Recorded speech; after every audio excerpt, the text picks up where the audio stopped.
The Crooked Epic, 1 The Inn of Maniacal Madness, 10, Christopher, the Car, 10A, 1. Christopher Good had raised his children before the beginning of the Great Depression. Nonetheless, there was an immense oncoming anxiety and distress which breached his mind and soul. Requesting extra security in the next 2 days, Christopher met with more local officers and federal agents at his house. He made arrangements for the two of his old acquaintances from previous years before his service to help him in Weir. The bodies of Mr. Hurst and Mr. Barham from the cave and basement were taken to Concord for forensic autopsies. The two men he sought were in North Carolina and had been able to meet him east of Raleigh in Rocky Mount. Thomas Philippe and Clarence Hill were both aviation experts and flight engineers. Mr. Good contacted Thomas Philippe on the phone in Weir and planned to drive down to retrieve him in Clarence Hill on Monday.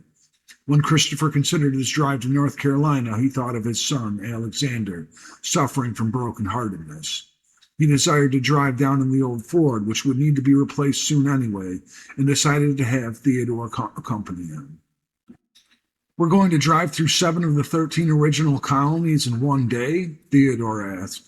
Christopher was proud of Theodore and knew he was a prodigy unlike any he had grown up with in his own life.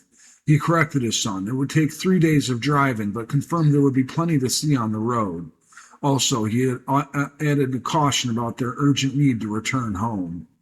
When Teddy found out he would be going with his father on this long highway ride through the east coast of the United States, he was instantly excited and anxiously wanted to be of assistance. He ran up to his room Wednesday after dinner and began to look through the atlases and maps and was lost in the dream of Alex's rescue. Christopher walked up to his study in the attic and stopped to look in on Theodore through the bedroom door. The heat of June's summer weather was permeating through the attic as both the windows faced the east and west. Christopher sat at the desk and looked through his files on connections he had kept from the time before he had been drafted to the Great War. It helped reconnect him with his integrities as a young father, with the world in front of him as his resource, and his abilities and intelligence as his utilities.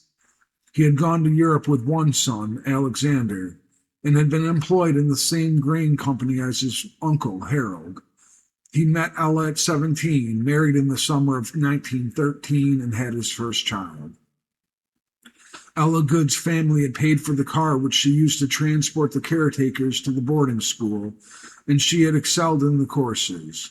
She graduated ahead of her class and was first working as a bookkeeper for Harold's grain company.